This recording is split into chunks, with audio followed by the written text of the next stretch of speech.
जनसमूह उमड़ा है प्रधानमंत्री को सुनने के लिए। और आज असम के दौरे में तमाम परियोजनाएं देंगे राज्य के लोगों को प्रधानमंत्री नरेंद्र मोदी। गौरव का दिन है, आज का दिन ऐतिहासिक है। दुनिया भर में रहने वाले करोड़ों भारतवासियों के दिल में रहने वाले राष्ट्रनायक भारत के माननीय प्रधानमंत्री श्री नरेंद्र मोदी जी हमारे बीच पधारे हैं। तालियों की गड़गड़ाहट के साथ स्वागत करें हमारे आदरणीय भारत के माननीय प्रधानमंत्री श्री नरेंद्र मोदी जी का। जोरदार हाथ চাপৰি আমি উষ্ম আদৰণি জনাইছো আমাৰ সকলোৰে অতি মৰমৰ আদৰৰ ভাৰতৰ মাননীয় প্ৰধানমন্ত্ৰী শ্ৰী নৰেন্দ্ৰ মোদী মহোদয়ৰ।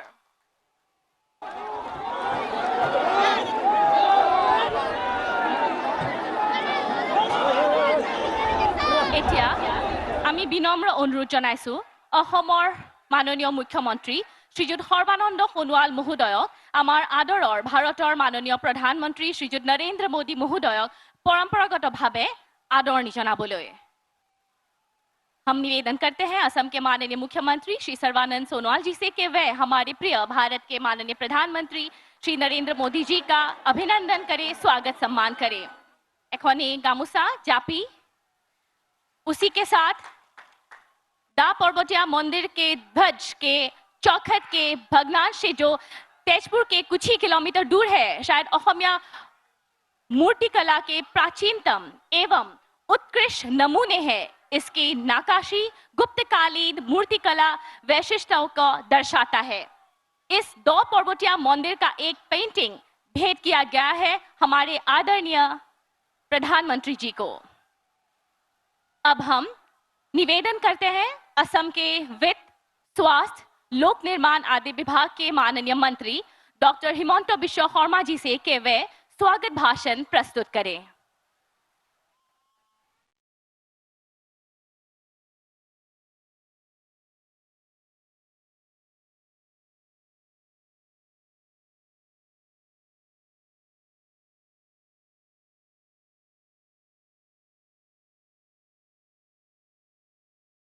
সকলো ভালে আছে?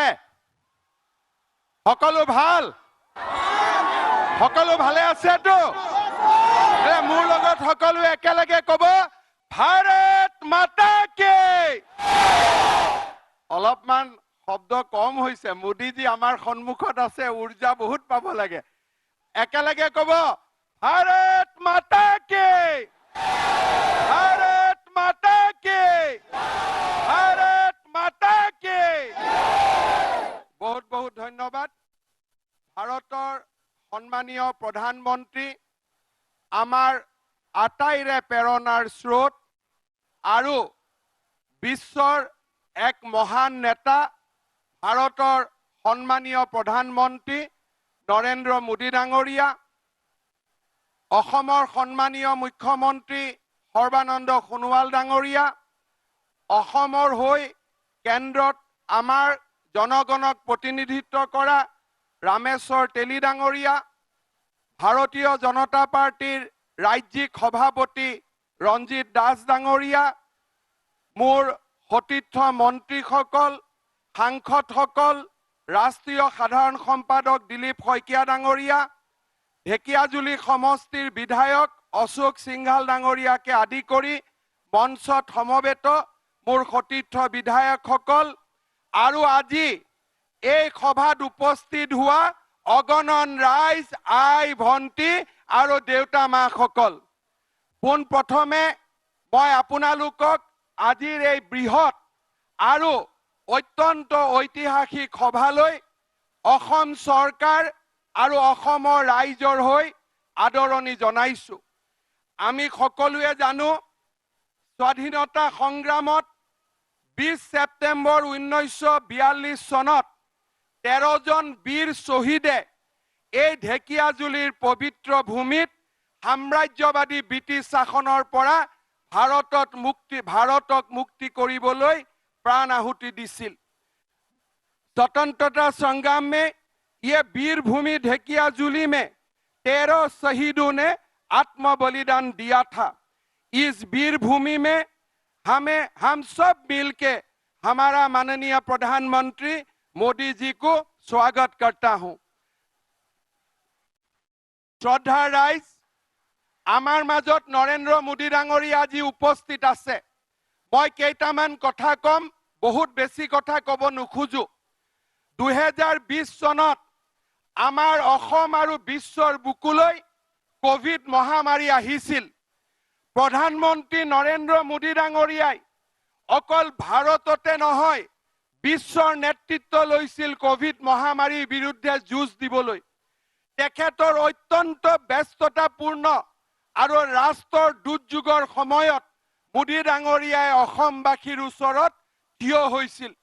PM केयारर পৰা সেই সময়ত আমাক 947টা ভেন্টিলেটৰ, 1300 অক্সিজেন কনসেন্ট্রেটর, 3541টা oxygen cylinder, 9 lakh mask, 2 lakh PP kit, 250 কোটি টকা আমাক সেই সময়ত মাননীয় মোদীজীয়ে অসমবাসী ৰাইজৰ বাবে আমাৰ সন্মুখত দিছিলে। মোদী ডাঙৰীয়াই ভাৰতবৰ্ষলৈ ভ্যাকচিন আনিলে কোভিডৰ বিৰুদ্ধে যুঁজিবলৈ। আত্মনিৰ্ভৰশীল ভাৰত তাক প্ৰতীয়মান কৰি বিশ্বৰ দৰবাৰত প্ৰতীয়মান কৰি আজি অকল মোদী ডাঙৰীয়াই ভাৰতত নহয় বিশ্বৰ সকলো ৰাষ্ট্ৰলৈ কোভিডৰ ভ্যাকচিন আজি যোগান ধৰিছে। আমি গৌৰৱ অনুভৱ কৰো যে আমাৰ ৰাজ্যকো মোদী ডাঙৰীয়াই 6 লাখ ডোজ ভ্যাকচিন পঠিয়াইছে আৰু ইতিমধ্যে 87,500 ডক্টৰক আমি ভ্যাকচিনেশন কৰিব পাৰিছো। আপোনালোকক জনাবলৈ পাই মই গৌৰৱ অনুভৱ কৰো, যেতিয়া অসমৰ ৰাইজে কোভিড মহামাৰীৰ লগত যুঁজি আছিল 2,50,00,000 মানুহক মোদী ডাঙৰীয়াই বিনা পইচাত চাউলৰ যোগান ধৰিছিল। 9,37,000 মেট্ৰিক টন চাউল তেখেতে অসমৰ ৰাইজৰ বাবে যোগান ধৰিছিল। 95,34,385টা বেংক একাউণ্টত 500 টকাকৈ 1430 কোটি টকা তেখেতে আমাৰ দুখীয়া ৰাইজৰ বাবে বেংক একাউণ্টত জমা দিছিলে। আজি আমি গৌৰৱ অনুভৱ কৰো যে প্ৰধানমন্ত্ৰী কিষাণ আঁচনিৰ জৰিয়তে 18,61,715 জন কিষাণ বন্ধুলৈ মোদী ডাঙৰীয়াই 392 কোটি টকা আগবঢ়াইছে। আজি আমাৰ ৰাস্তা, আজি আমাৰ মেডিকেল কলেজ, আজি আমাৰ অৰুণোদয়, অভিনন্দন, স্বয়ং, আজি এই গোটেই আঁচনিবিলাকৰ যদি কোনোবা মানুহৰ আশীৰ্বাদৰ কাৰণে সম্ভৱ হৈছে, সেই সম্ভৱ হৈছে নৰেন্দ্ৰ মোদী ডাঙৰীয়াৰ আশীৰ্বাদৰ বাবে এই আঁচনিবিলাক আজি সম্ভৱ হৈছে। আজি মই অসমৰ ৰাইজক অনুৰোধ কৰিম, যোনে টিভিত চাই আছে, যোনে ইয়াতে চাই আছে, যোন উপস্থিত আছে, মই সকলোকে অনুৰোধ কৰিম যে নিজৰ স্থানৰ পৰা থিয় হৈ অসমবাসী ৰাইজলৈ মোদীজীয়ে সহায় যি আগবঢ়ালে তাৰ বাবে দীঘলীয়া হাত চাপৰিৰে মোদীজীক আপোনালোকে অভিনন্দন জনাওক। দীঘলীয়া হাত চাপৰিৰে আপোনালোকে মোদীজীক অভিনন্দন জনাওক। সকলোৱে দীঘলীয়া হাত চাপৰিৰে মোদীজীক অভিনন্দন জনাওক।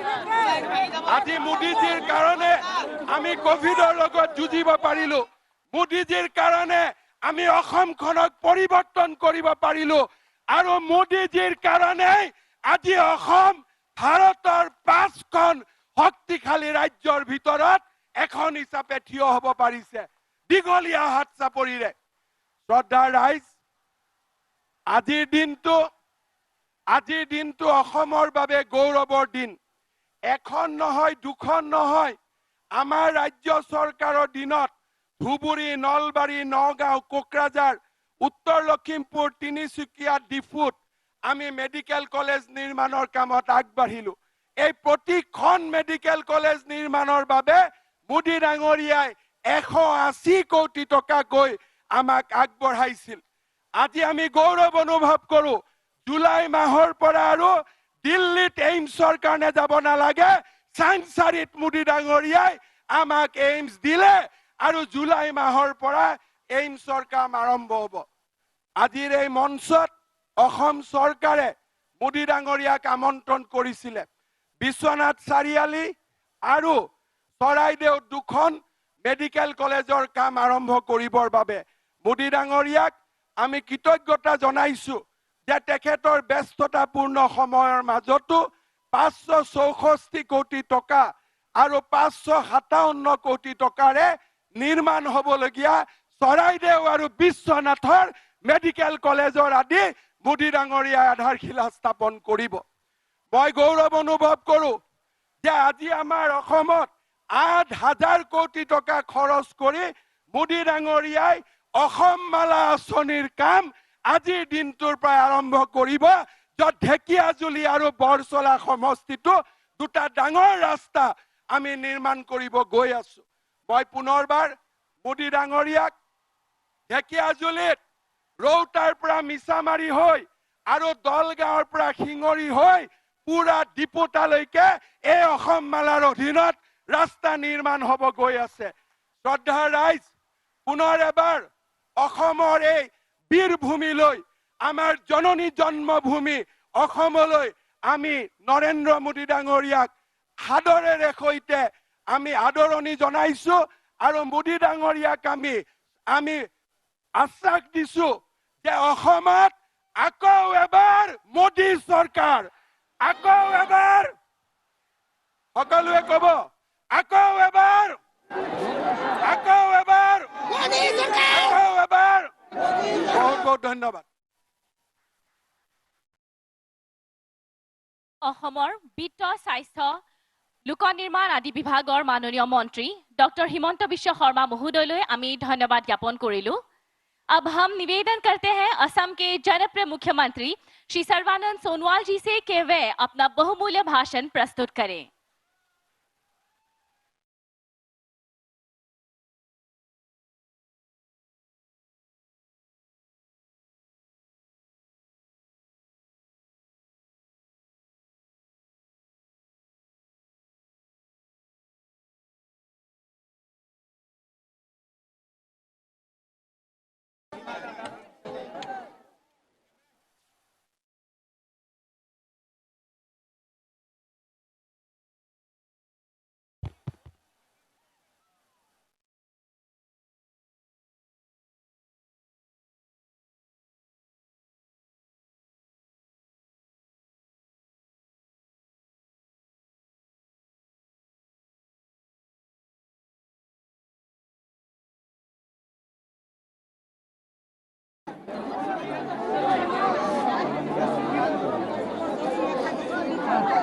नमस्कार,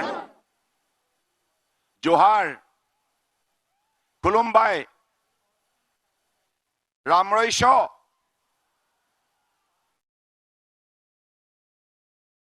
আজি আমাৰ এই পবিত্ৰখনত আমাৰ মাজত আহি অসমৰ বৰাক ব্ৰহ্মপুত্ৰ পাহাৰ ভৈয়ামৰ 3,50,00,000 লোকক বিশেষভাৱে উৎসাহিত কৰিবলৈ অহা ভাৰতবৰ্ষৰ মাননীয় প্ৰধানমন্ত্ৰী নৰেন্দ্ৰ মোদী ডাঙৰীয়া, কেন্দ্ৰীয় মন্ত্ৰী ৰামেশ্বৰ তেলী ডাঙৰীয়া, অসম চৰকাৰৰ মোৰ সতীৰ্থ মন্ত্ৰী ডক্টৰ হিমন্ত বিশ্ব শৰ্মা ডাঙৰীয়া, হাউচপেডৰ অধ্যক্ষ ৰঞ্জিত কুমাৰ দাস ডাঙৰীয়া, অসম চৰকাৰৰ মোৰ সতীৰ্থ মন্ত্ৰী অতুল বৰা ডাঙৰীয়া, ৰঞ্জিত দত্ত ডাঙৰীয়া, কেশৱ মহন্ত ডাঙৰীয়া, পীযুষ হাজৰিকা ডাঙৰীয়া, নৱকুমাৰ দলে ডাঙৰীয়া, BTR মুখ্য কাৰ্যবাহী সদস্য প্ৰমোদ বড়ো ডাঙৰীয়া, ৰাজ্যসভা আৰু লোকসভাৰ সাংসদ কামাখ্যা প্ৰসাদ তাছা ডাঙৰীয়া, পল্লৱ লোচন দাস ডাঙৰীয়া, কুইন উজা ডাঙৰীয়ানী, তপন গগৈ ডাঙৰীয়া, দিলীপ শইকীয়া ডাঙৰীয়া,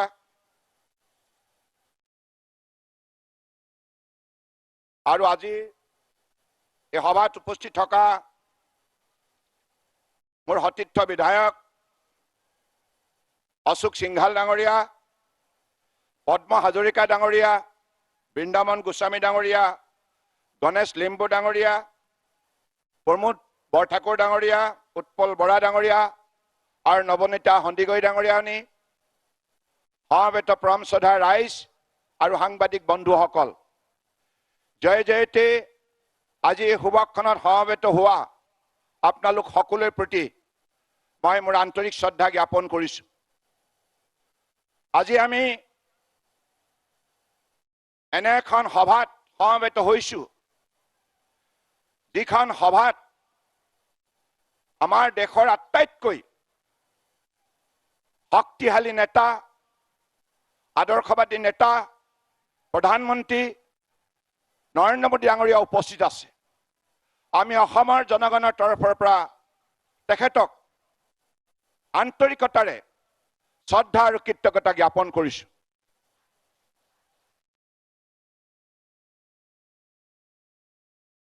পৰম শ্ৰদ্ধা ৰাইজ, 2016 চনত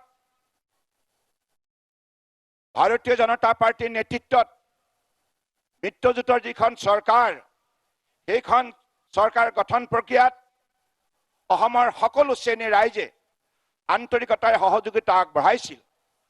আৰু সেইখন চৰকাৰে যিবিলাক প্ৰতিশ্ৰুতি অসমৰ ৰাইজক দিছিল, সেই প্ৰতিশ্ৰুতিবিলাক নিষ্ঠাৰে পালন কৰাৰ ক্ষেত্ৰত, বাস্তৱায়িত কৰাৰ ক্ষেত্ৰত আমাৰ দেশৰ প্ৰধানমন্ত্ৰী নৰেন্দ্ৰ মোদী ডাঙৰীয়াই বিশেষভাৱে সহযোগিতা আগবঢ়োৱাৰ ফলত আজি অসম চৰকাৰখনে, অসম ৰাজ্যখনে ভাৰতবৰ্ষৰ বুকুত সফলতাৰে, দৃঢ়তাৰে আজি উন্নয়নৰ জখলাত বগাবলৈ সক্ষম হৈছে।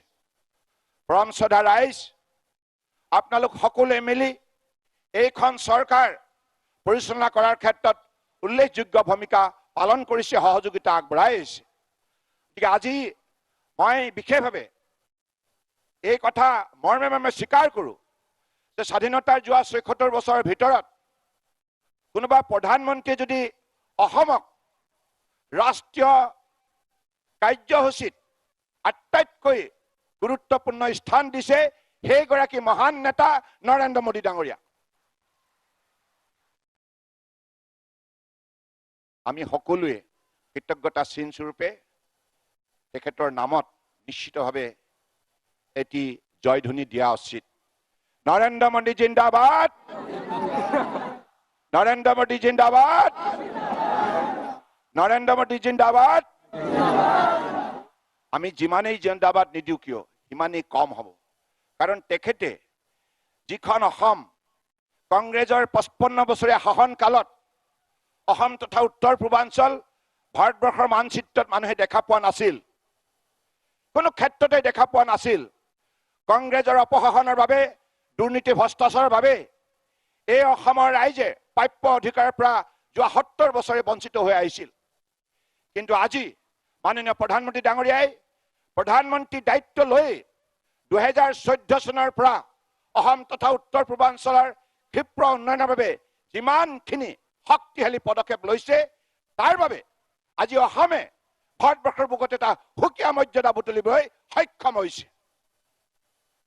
পৰম শ্ৰদ্ধা ৰাইজ, আজি ৰাস্তা পদূলি, দলং, নানা ধৰণৰ চিকিৎসালয়, শিক্ষানুষ্ঠান, আজি ঘৰে ঘৰে বিজুলী, দৰিদ্ৰ আইসকলে পোৱা চিলিণ্ডাৰ গেছ আৰু প্ৰাইম মিনিষ্টাৰ আৱাস যোজনা, বিনামূলীয়া চাউল, এনেধৰণে আজি অসমক সকলো দিশতে শক্তিশালী কৰাৰ যাত্ৰাত মোদী ডাঙৰীয়াই যি উল্লেখযোগ্য পদক্ষেপ লৈছে, সহযোগিতা আগবঢ়াইছে, বাজেটত, কেন্দ্ৰীয় বাজেটত হাজাৰ হাজাৰ কোটি টকা ধন অসমৰ বাবে ধাৰ্য কৰাৰ বাবে আজি আমি প্ৰতিটো ক্ষেত্ৰতে আজি দৃঢ়তাৰে আগবাঢ়ি যাবলৈ সক্ষম হৈছোঁ।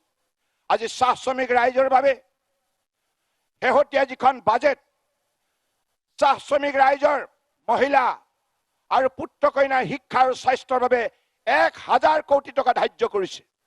1000 কোটি টকা। আজি অসমৰ শক্তিপীঠ মা কামাখ্যা ধাম উন্নয়নৰ বাবে 300 কোটি টকা আৰু ভক্তিপীঠ মাজুলীৰ বাবে 1097 কোটি টকা এই মোদী ডাঙৰীয়াই, পৰম শ্ৰদ্ধা মোদী ডাঙৰীয়াই বাজেটত ধন ধাৰ্য কৰিছে। ইয়াৰ উপৰিও অসমৰ 36খন জিলাত পুনৰ যাতায়াতত অধিক শক্তিশালী কৰাৰ বাবে 1300 কিলোমিটাৰ ৰাষ্ট্ৰীয় ঘাইপথ নিৰ্মাণৰ বাবে ৩৬,০০০ কোটি টকা এইবাৰ বাজেটত ধাৰ্য কৰিছে। মাননীয় মোদী ডাঙৰীয়াৰ বলিষ্ঠ পদক্ষেপৰ বাবে অসমত শান্তি ঘূৰি আহিছে। মোদী ডাঙৰীয়াৰ বলিষ্ঠ পদক্ষেপত আৰু কেন্দ্ৰীয় গৃহমন্ত্ৰী অমিত শ্বাহ ডাঙৰীয়াৰ বিশেষ তৎপৰতাত বিটিআৰ চুক্তি সম্ভৱ হৈ উঠিল, যাৰ ফলত অসমত শান্তি ঘূৰি আহিল। আৰু এই ঢেকীয়াজুলিৰ পৰা আৰম্ভ কৰি শোণিতপুৰ, বিশ্বনাথ এই অঞ্চলবিলাকত 2014 চনৰ আগৰ কথা আপোনালোকে মনত পেলাওক। চৌদিশে অশান্তি বিৰাজমান আছিল, মানুহ নিৰাপত্তাহীনতাত ভুগিছিল। কিন্তু আজি তাৰিখত সন্ত্ৰাসবাদমুক্ত অসম নিৰ্মাণ কৰা যাত্ৰাত আজি মাননীয় প্ৰধানমন্ত্ৰী ডাঙৰীয়াই অসম চৰকাৰক যি উল্লেখযোগ্য সহযোগিতা আগবঢ়াইছে, তাৰ বাবে সশস্ত্ৰ সংগ্ৰামে অস্ত্ৰ ত্যাগ কৰি আজি ভাৰত সংবিধানৰ ওপৰত সম্পূৰ্ণৰূপে বিশ্বাস ৰাখি আজি মূল সুঁতিলৈ ঘূৰি অহাৰ ফলত চৌদিশে শান্তি বিৰাজমান। বৰাক ব্ৰহ্মপুত্ৰ পাহাৰ ভৈয়াম আমি সকলোৱে ঐক্যবদ্ধ হৈ অসমক ভাৰতবৰ্ষৰ বুকুত অন্যতম শক্তিশালী ৰাজ্য হিচাপে প্ৰতিষ্ঠা কৰাৰ সমন্বয় যি যাত্ৰা আৰম্ভ কৰিছো, এই যাত্ৰাটো শক্তিশালী ভূমিকা পালন কৰিছে মাননীয় প্ৰধানমন্ত্ৰী নৰেন্দ্ৰ মোদী ডাঙৰীয়াই। পৰম শ্ৰদ্ধাৰ ৰাইজ, আজি আমি সকলোৱে পৰিৱৰ্তনৰ দৃশ্য আজি প্ৰত্যক্ষ কৰিবলৈ সক্ষম হৈছো। আৰু অসমৰ বুকুত আজি মূল্যবোধৰ এটা শক্তিশালী ভেটি নিৰ্মাণ কৰাৰ ক্ষেত্ৰত মাননীয় প্ৰধানমন্ত্ৰী ডাঙৰীয়াই এটা উল্লেখযোগ্য ভূমিকা পালন কৰিছে। দুৰ্নীতিমুক্ত অসম, সন্ত্ৰাসবাদমুক্ত অসম, প্ৰদূষণমুক্ত অসম, বিদেহীমুক্ত অসম আৰু বিকশিত অসম, এই 5টা বিন্দুত আজি অসমৰ বিজেপি নেতৃত্বাধীন মিত্ৰজোঁট চৰকাৰখনে আজি উল্লেখযোগ্য সফলতাৰ অন্তৰালত এইগৰাকী মহান নেতা নৰেন্দ্ৰ মোদী ডাঙৰীয়াৰ উল্লেখযোগ্য অৱদান আছে। মই পুনৰ আপোনালোকক কওঁ, আপোনালোকে পুনৰ এবাৰ জয়ধ্বনি দিয়ক। নৰেন্দ্ৰ মোদী জিন্দাবাদ, नरेंद्र मोदी जिंदाबाद। मैं असम की जनता की तरफ से हृदय से भक्ति भावनाओं से हमारे देश के आदर्शवादी नेता प्रधानमंत्री नरेंद्र मोदी जी को मैं आभार व्यक्त करना चाहता हूं। आपने असम को एक अलग सा पहचान देश के अंदर दिया, दुनिया में दिया।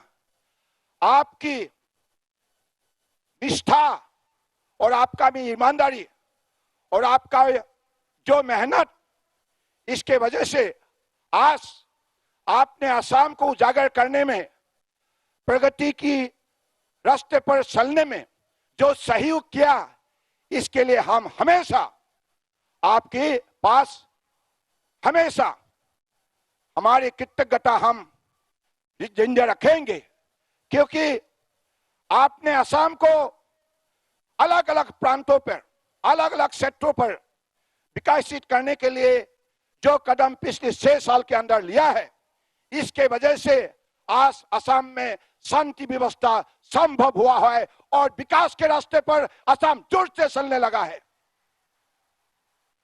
आपने देश के अंदर ईमानदारी से कैसे सत्ता को संभाला जाता है, इसका आपने उदाहरण खड़ा किया। आप ईमानदार है, निष्ठावान है और हमारे लिए देशभक्त है, जिन्होंने हिंदुस्तान को दुनिया का सर्वश्रेष्ठ राष्ट्र के हिसाब से खड़ा करने का आपने जो प्रतिज्ञा ली है, इस प्रतिज्ञा को वास्तवायित करने के लिए आज देशवासी आपका साथ है और आपका साथ रहेंगे।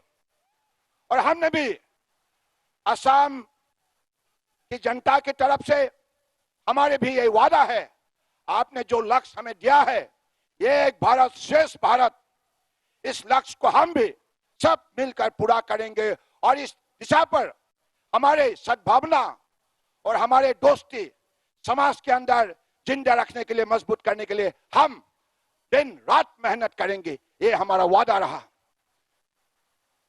तो इसलिए परम आदरणीय प्रधानमंत्री नरेंद्र मोदी जी, आप हमेशा ऐसे ही आशीर्वाद देते रहे। आपने तो सिर्फ हिंदुस्तान की जनता का नहीं, दुनिया की जनता का दिल जीत लिया है। आप दुनिया के सबसे लोकप्रिय प्रधानमंत्री आज है, लोकप्रिय नेता है, ये दुनिया आज मानता है, क्योंकि आपने कर्मों के जरिए ये प्रतिष्ठा किया, राजनीति की धरती पर रहने से भी लोग कैसे निष्ठा से, ईमानदारी से, भक्ति भावनाओं से देश के जनता को सेवा कर सकता है, इसका आपने उदाहरण खड़ा किया है। इसलिए आप हर हिंदुस्तानी का दिल में भक्ति भावनाओं से हमेशा आपका सभी ऐसे ही हमेशा लोग उसको सही श्रद्धापूर्वक उसको रखेंगे, ये मेरा मानना है। इसी शब्दों का साथ फिर से असम को प्रगति की रास्ते पर आगे बढ़ाने के लिए आपने जो मदद किया पिछले 6 साल में, इसके लिए आज असम का जनता आपका साथ है और भविष्य भी रहेगा, ये निश्चयता देकर मैं आज এইখিনি কথাকে কৈ মাননীয় প্ৰধানমন্ত্ৰী ডাঙৰীয়াক পুনৰবাৰ অসমৰ ৰাইজৰ তৰফৰ পৰা শ্ৰদ্ধা আৰু কৃতজ্ঞতা জ্ঞাপন কৰিছো। পৰম শ্ৰদ্ধা ৰাইজ, আমি মিলাপ্ৰীতিৰে থাকিব লাগিব। অসমীয়া, মাৰোৱাৰী, বিহাৰী, বঙালী, পঞ্জাবী, নেপালী, আমি যিমান জনজাতি সম্প্ৰদায় লোকসকল আছো, অনুসূচিত জাতি আছো, অন্যান্য পিছপৰা যিমান জাতি জনগোষ্ঠী সকলোৱে মিলাপ্ৰীতিৰে বৰাক ব্ৰহ্মপুত্ৰ পাহাৰ ভৈয়ামৰ এই বৃহত্তৰ অসমীয়া সমাজখন ঐক্যবদ্ধভাৱে কাম কৰিব লাগিব, কঠোৰ পৰিশ্ৰম কৰিব লাগিব। আৰু মোদী ডাঙৰীয়াই যেটা আমাক লক্ষ্য স্থিৰ কৰিছে, সেই লক্ষ্যত উপনীত হ'বৰ বাবে আমি দৃঢ়তাৰে আগবাঢ়ি যাব লাগিব। এইখিনি কথাকে কৈ মই পুনৰবাৰ এই পবিত্ৰ স্থান ঢেকীয়াজুলি স্বাধীনতা সংগ্ৰামত প্ৰাণ আহুতি দিয়া সেই বীৰ শ্বহীদসকললৈ মই গভীৰ শ্ৰদ্ধাঞ্জলি জ্ঞাপন কৰিছো।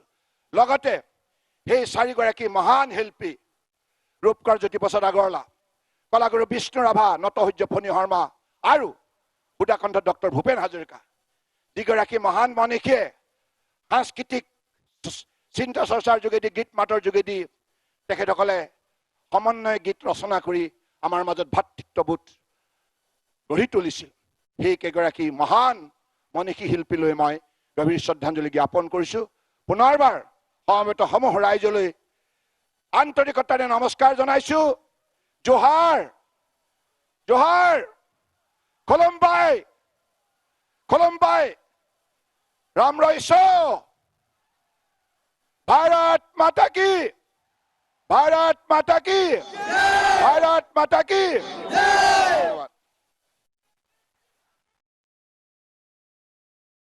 অসমৰ মাননীয় মুখ্যমন্ত্ৰী মহোদয়লৈ আমি ধন্যবাদ জ্ঞাপন কৰিলো। अब हम निवेदन करते हैं हमारे परम आदरणीय भारत के माननीय प्रधानमंत्री श्री नरेंद्र मोदी जी से कि वे हमारे 2 महत्वपूर्ण प्रकल्प विश्वनाथ मेडिकल कॉलेज हॉस्पिटल और सरायदेव मेडिकल कॉलेज हॉस्पिटल, साथ ही अहोम माला परियोजना के अपने कर कमलों से शुभारंभ करें।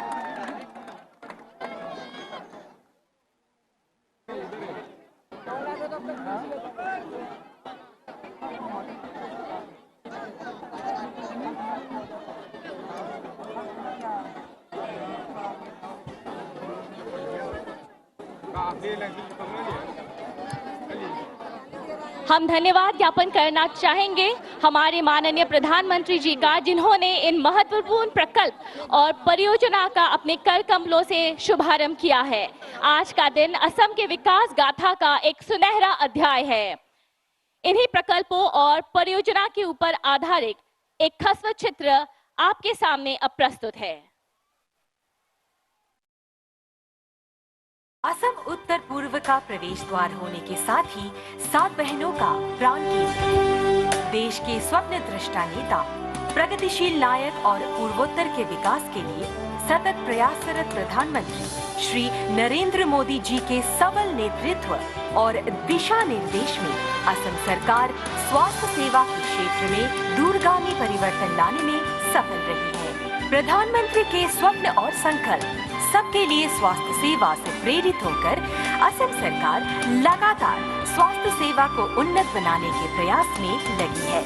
राज्य में अभी 7 चिकित्सा महाविद्यालय रोगियों की सेवा में रात दिन लगे हुए हैं। उसके अलावा केंद्र सरकार के वित्तीय मदद से अन्य 6 चिकित्सा महाविद्यालय निर्माणाधीन है। ये है नलबाड़ी, धूबरी, लखीमपुर, नौगांव, कोकराझार और तिनसुकिया। कोविड के संकट काल में प्रधानमंत्री नरेंद्र मोदी जी के अदम्य साहस, सहयोग और सबल नेतृत्व में असम के स्वास्थ्य विभाग ने महामारी से जूझने की शक्ति प्राप्त की। केंद्र से 18,250.28 लाख रुपए असम को आवंटित किया गया। कल्याणकारी केंद्र सरकार की मजबूत पहल और आर्थिक सहयोग से असम सरकार ने 2 नए चिकित्सा महाविद्यालय स्थापित करने की पहल की है।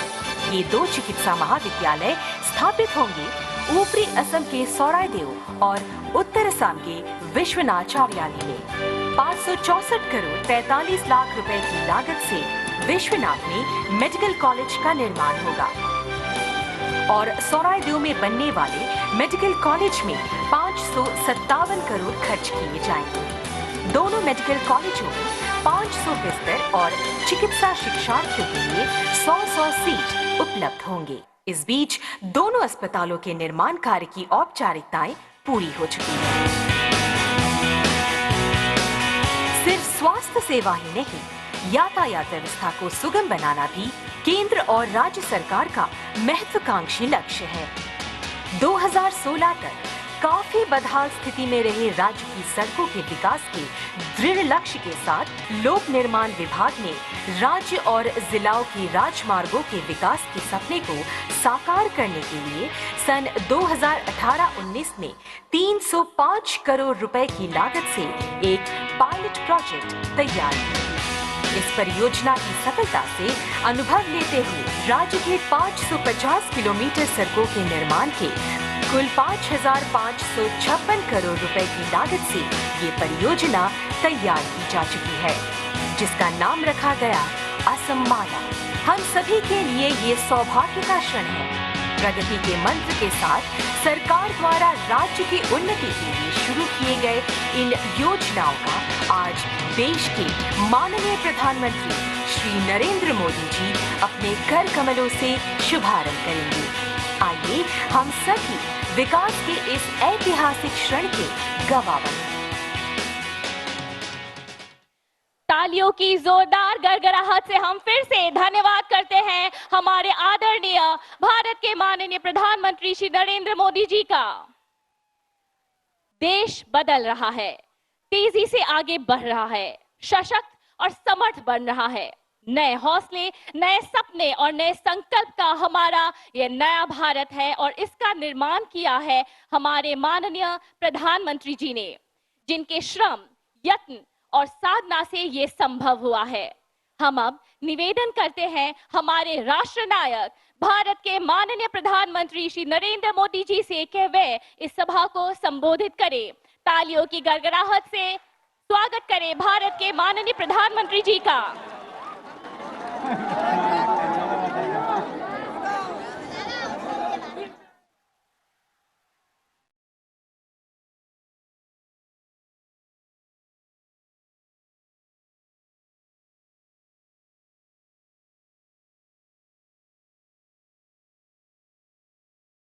भारत माता की,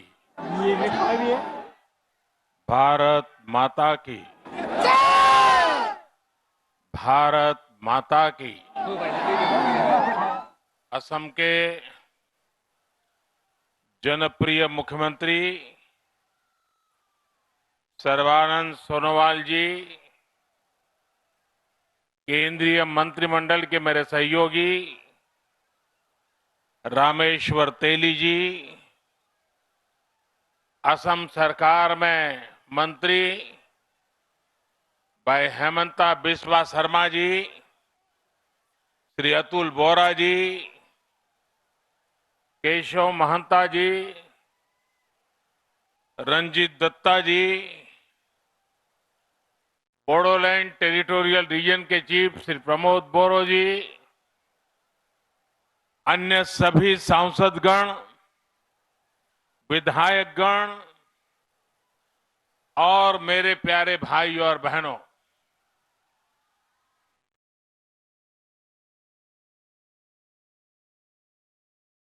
और भाई बहन सब,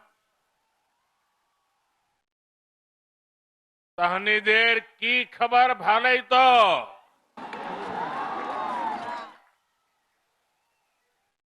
खुलुमबाई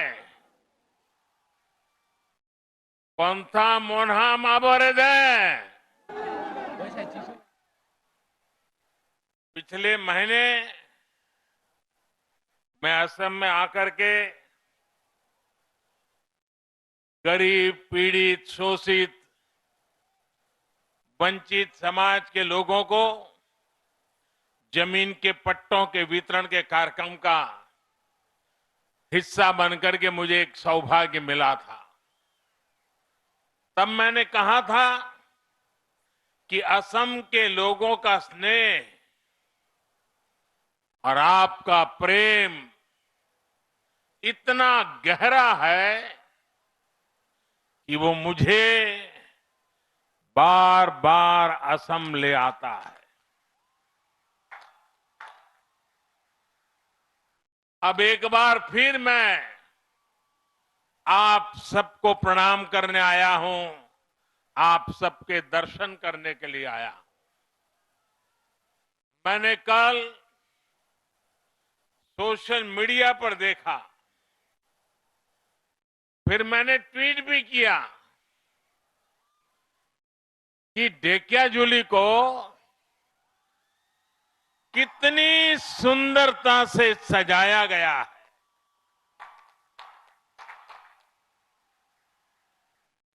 इतने दीप आप लोगों ने प्रज्वलित किए।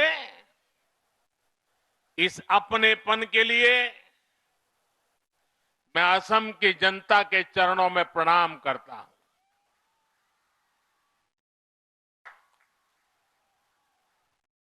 मैं असम के मुख्यमंत्री सर्बानंद जी, भाई हेमंता जी, रंजीत दत्ता जी, सरकार में और भाजपा संगठन में बैठे हुए हर किसी की सराहना करूंगा। वो इतनी तेज गति से असम के विकास में, असम की सेवा में लगे हैं कि मुझे लगातार यहां विकास के कार्यक्रमों में आने का अवसर मिलता रहा। आज का दिन तो मेरे लिए एक और वजह से बहुत खास है। आज मुझे सोनितपुर ढेकियाजुली की इस पवित्र धरती को प्रणाम करने का अवसर मिला है।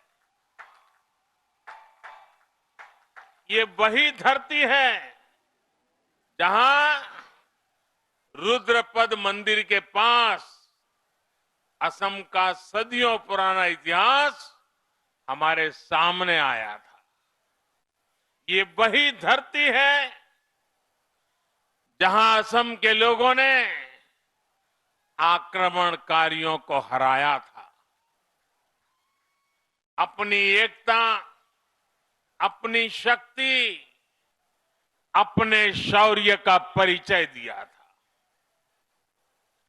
1942 में इसी धरती पर असम के स्वाधीनता सेनानियों ने देश की आजादी के लिए, तिरंगे के सम्मान के लिए अपना बलिदान दिया था। हमारे इन्हीं शहीदों के पराक्रम पर भूपेन हजारिका जी कहते थे, भारत भारत ही है आज जागृत है, प्रति रक्त बिंदु ते हहत शहीदर आहत प्रतिज्ञा वो उज्जवल है। यानी आज भारत के शेर जाग रहे हैं। इन शहीदों के खून की एक एक बूंद, उनका साहस हमारे संकल्पों को मजबूत करता है। इसलिए शहीदों के शौर्य की साक्षी सोनितपुर की ये धरती, असम का ये अतीत बार बार मेरे मन को असमिया गौरव से भर रहे हैं।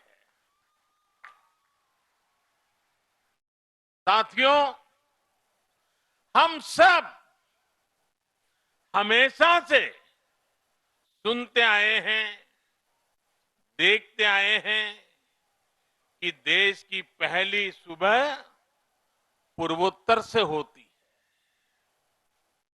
लेकिन सच्चाई ये भी है कि पूर्वोत्तर और असम में विकास की सुबह को एक लंबा इंतजार करना पड़ा है।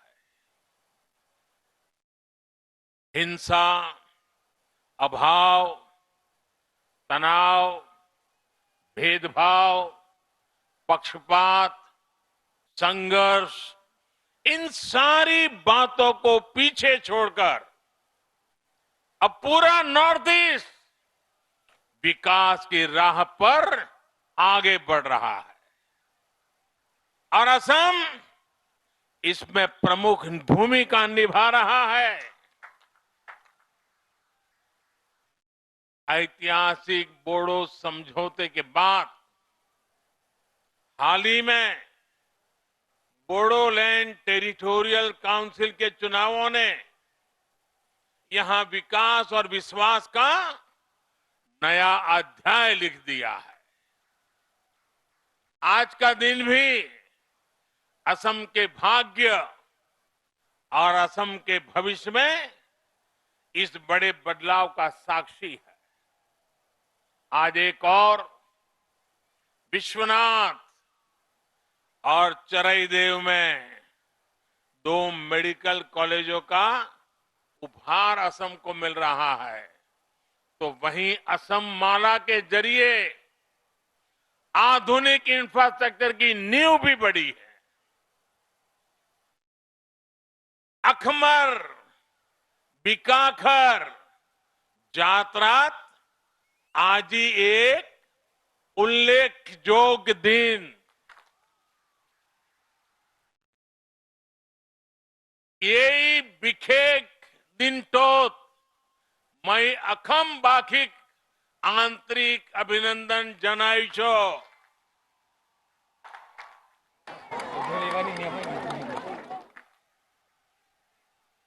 साथियों, एकजुट प्रयासों से, एकजुट संकल्पों से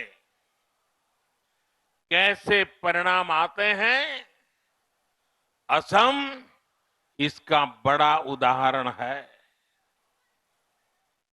आपको 5 साल पहले का वो समय याद होगा जब असम के ज्यादातर दूरदराज इलाकों में अच्छे हॉस्पिटल केवल सपना होते थे। अच्छे हॉस्पिटल, अच्छे इलाज का मतलब होता था घंटों की यात्रा, घंटों का इंतजार और लगातार अनगिनत कठिनाइयां।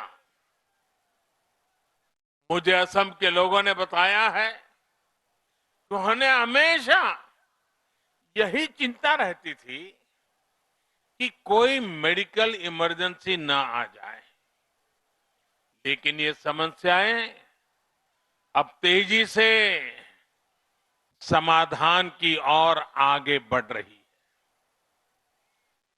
आप इस फर्क को आसानी से देख सकते हैं, महसूस कर सकते हैं। आजादी के बाद से 7 दशकों में, यानी 2016 तक असम में केवल 6 मेडिकल कॉलेज होते थे, 6। लेकिन इन 5 सालों में ही असम में 6 और मेडिकल कॉलेज बनाने का काम शुरू किया जा चुका है।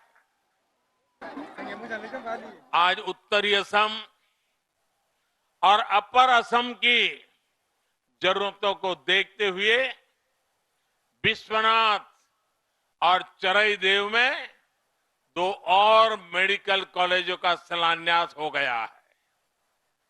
ये मेडिकल कॉलेज अपने आप में आधुनिक स्वास्थ्य सेवाओं के केंद्र तो बनेंगे ही, साथ ही अगले कुछ सालों में यहां से ही मेरे हजारों नौजवान डॉक्टर बनकर के निकलेंगे।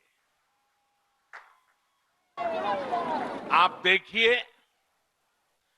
2016 तक असम में कुल एमबीबीएस सीट्स करीब 750 ही थी,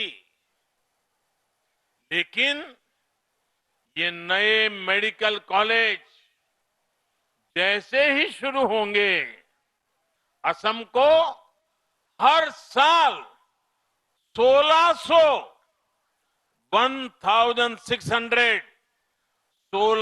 नए एमबीबीएस डॉक्टर्स मिलने लगेंगे। और मेरा तो एक और सपना है, बड़ा साहसपूर्ण सपना लगता होगा, लेकिन मेरे देश के गांव में, मेरे देश के गरीब के घर में टैलेंट की कोई कमी नहीं होती है, उन्हें अवसर नहीं मिला होता है।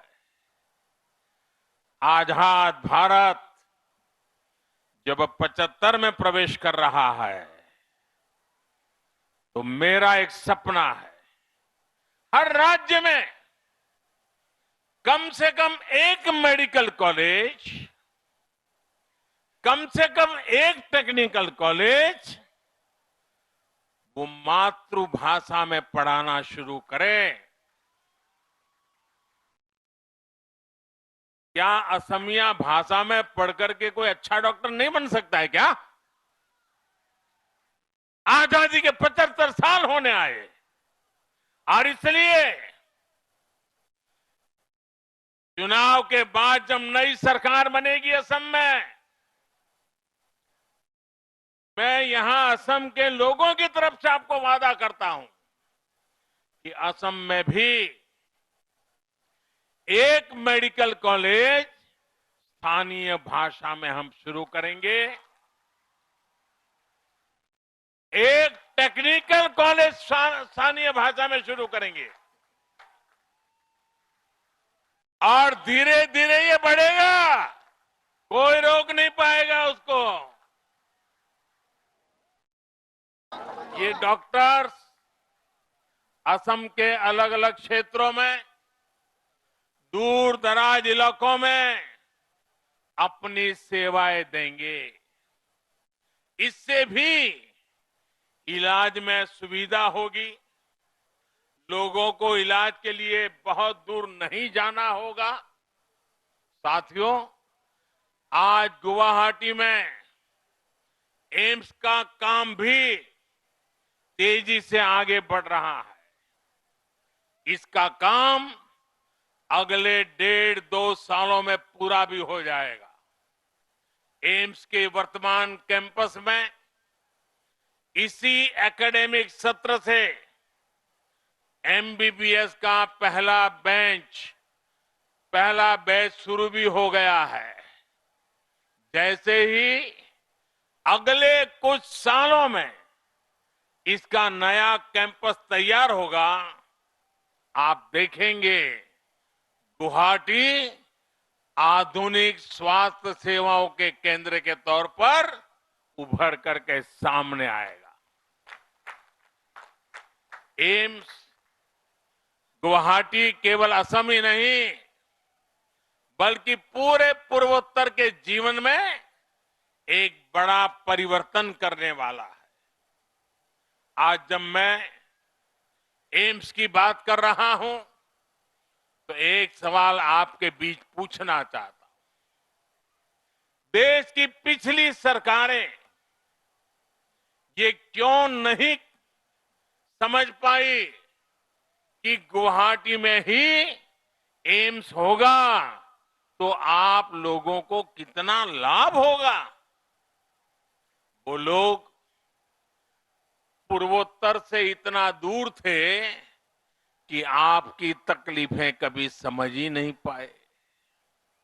साथियों, आज केंद्र सरकार द्वारा असम के विकास के लिए पूरी निष्ठा से काम किया जा रहा है। असम भी देश के साथ कंधे से कंधा मिलाकर आगे बढ़ रहा है। आयुष्मान भारत योजना हो, जन औषधि केंद्र हो, प्रधानमंत्री नेशनल डायलिसिस प्रोग्राम हो या हेल्थ एंड वेलनेस सेंटर्स हो, सामान्य मानवी के जीवन में जो बदलाव आज पूरा देश देख रहा है, वही बदलाव, वही सुधार असम में भी दिख रहे हैं। आज असम में आयुष्मान भारत योजना का लाभ करीब 1.25 करोड़ गरीबों को मिल रहा है। मुझे बताया गया है कि असम के 350 से ज्यादा अस्पताल इस योजना से जुड़ चुके हैं।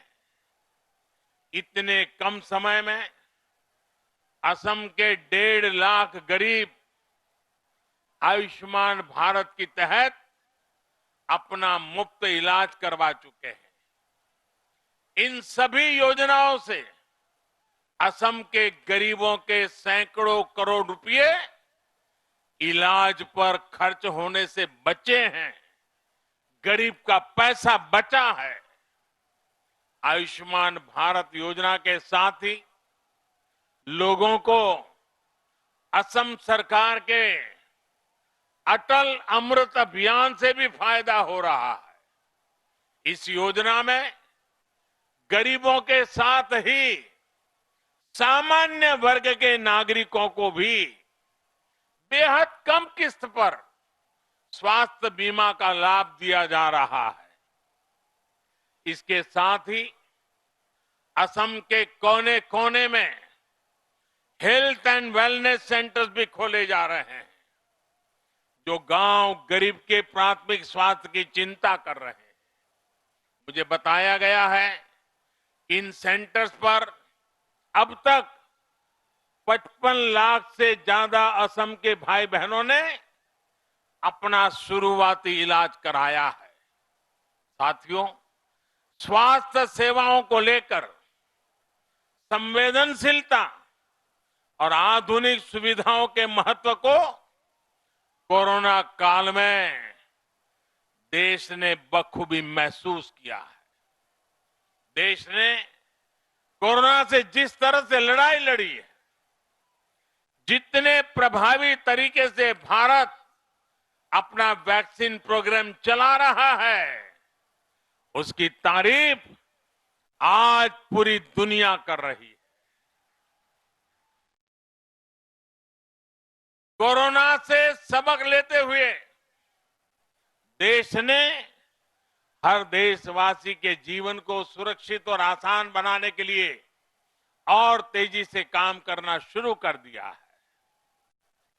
इसकी झलक आपने इस बार के बजट में भी देखी है। बजट में इस बार स्वास्थ्य पर होने वाले खर्च में अभूतपूर्व बढ़ोतरी की गई है। सरकार ने ये भी तय किया है कि अब देश के 600 से ज्यादा जिलों में इंटीग्रेटेड लैब्स बनाई जाएगी। इसका बहुत बड़ा फायदा छोटे कस्बों और गांवों के लोगों को होगा जिन्हें मेडिकल टेस्ट के लिए दूर जाना पड़ता है। साथियों, असम की खुशहाली, यहां की प्रगति का एक बहुत बड़ा केंद्र असम के चाय बागान भी है। सोनितपुर की लाल चाय तो वैसे भी अपने अलग फ्लेवर के लिए जानी जाती है।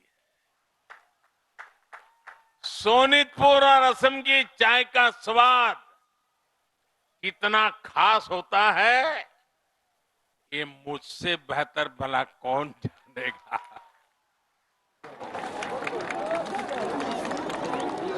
इसलिए मैं हमेशा से चाय वर्कर्स की प्रगति को पूरे आसाम की प्रगति से जोड़ करके ही देखता हूं। मुझे खुशी है कि इस दिशा में असम सरकार कई सकारात्मक प्रयास कर रही है। अभी कल ही असम चाह बगीचा धन पुरस्कार मिला। स्कीम के तहत असम के 7.5 लाख टी गार्डन वर्कर्स के बैंक खातों में करोड़ों रुपए सीधे ट्रांसफर किए गए। टी गार्डन्स में काम करने वाली गर्भवती महिलाओं को एक विशेष योजना के तहत सीधे मदद दी जा रही है।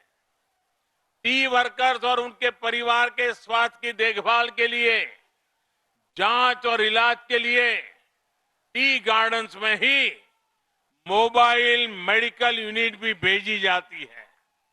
मुफ्त दवाओं का भी इंतजाम किया जाता है। असम सरकार के इन्हीं प्रयासों से जुड़कर इस बार देश के बजट में भी चाय बागान में काम करने वाले हमारे भाइयों और बहनों के लिए 1000 करोड़ रुपए की विशेष योजना की घोषणा की गई। टी वर्कर के लिए 1000 करोड़ रुपए। ये पैसा आपको मिलने वाली सुविधाओं को बढ़ाएगा, हमारे टी वर्कर्स का जीवन और आसान बनाएगा। साथियों, आज जब मैं असम के टी वर्कर की बात कर रहा हूं, तो मैं इन दिनों देश के खिलाफ चल रहे षड्यंत्रों की भी बात करना चाहता हूं। आज देश को बदनाम करने के लिए साजिश रचने वाले इस स्तर तक पहुंच गए हैं कि भारत की चाय को भी नहीं छोड़ रहे। आपने खबरों में सुना होगा, ये साजिश करने वाले कह रहे हैं कि भारत की चाय की छवि को बदनाम करना है। योजनाबद्ध तरीके से भारत की चाय की छवि को दुनिया भर में बदनाम करना है।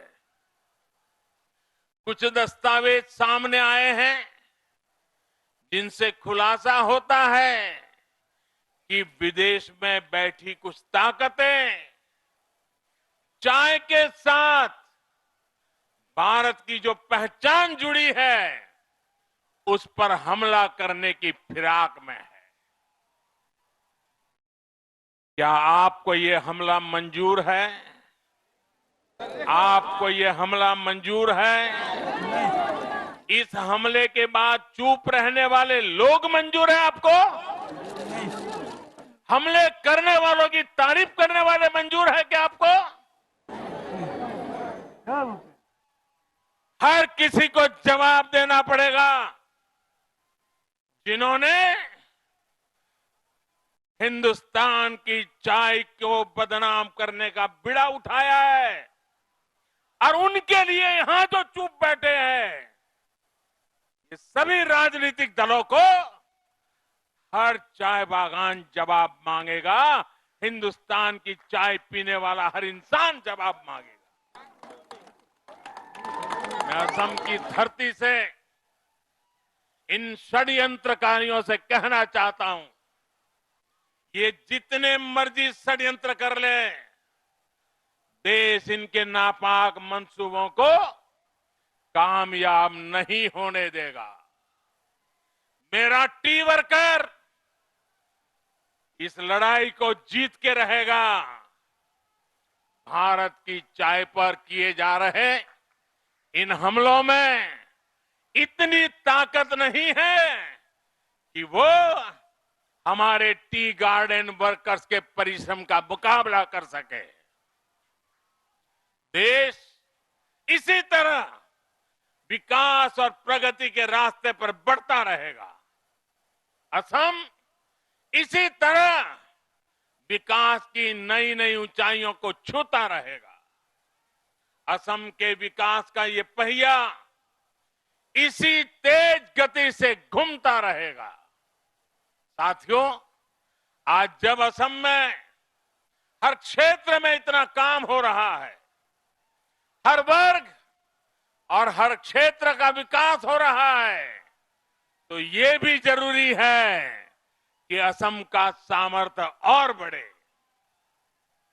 असम के सामर्थ्य को बढ़ाने में यहां की आधुनिक सड़कों और इंफ्रास्ट्रक्चर की बड़ी भूमिका है। इसी को ध्यान में रखते हुए आज भारत माला प्रोजेक्ट की तर्ज पर असम के लिए असम माला की शुरुआत की गई है। अगले 15 सालों में असम में चौड़े हाईवेज का जाल हो, यहां के सभी गांव मुख्य सड़कों से जुड़े, यहां की सड़कें देश के बड़े शहरों तक आधुनिक हो।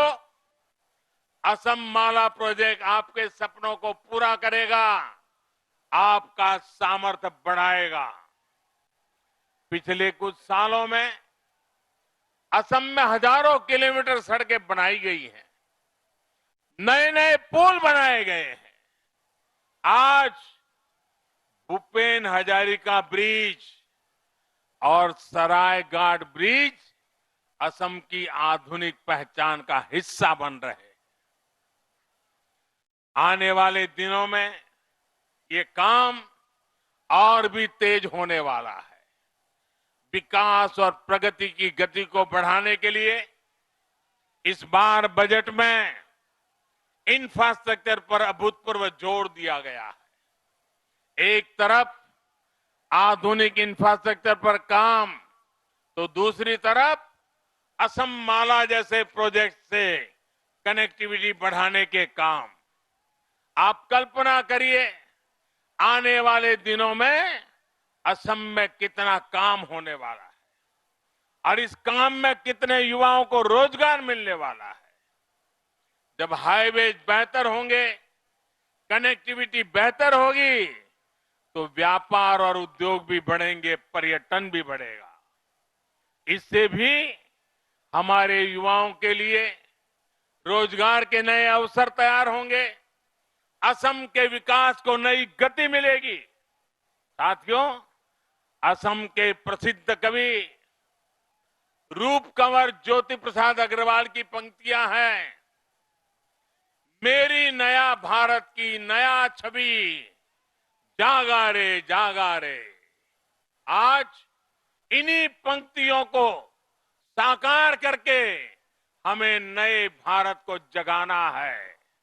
ये नया भारत आत्मनिर्भर भारत होगा। ये नया भारत असम को विकास की नई ऊंचाइयों पर पहुंचाएगा। इन्हीं शुभकामनाओं के साथ आप सबको बहुत बहुत धन्यवाद, बहुत बहुत शुभकामनाएं। मेरे साथ दोनों मुट्ठी बंद करके पूरी ताकत से बोलिए, भारत माता की, भारत माता की, भारत माता की, भारत माता की। बहुत बहुत धन्यवाद।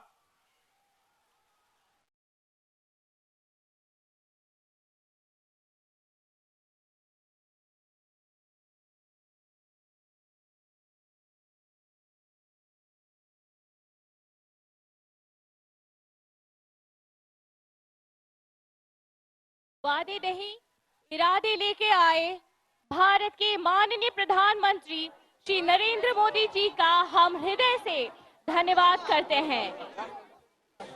তেখেতৰ আগমনে তেখেতৰ শব্দই আৰু কৰ্মই আমাক প্ৰেৰিত কৰিছে, আত্মবিশ্বাস বঢ়াইছে আৰু এক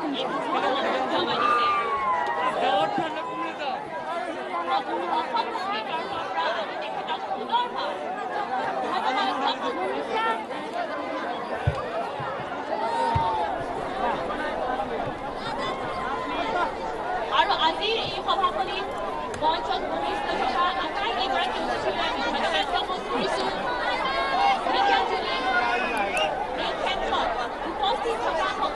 আমি ধন্যবাদ জ্ঞাপন কৰিছোঁ। সংবাদ মাধ্যমৰ বন্ধু বান্ধৱীসকললৈও আমি ধন্যবাদ জ্ঞাপন কৰিছোঁ। এনেদৰে অসম উন্নতিৰ পথ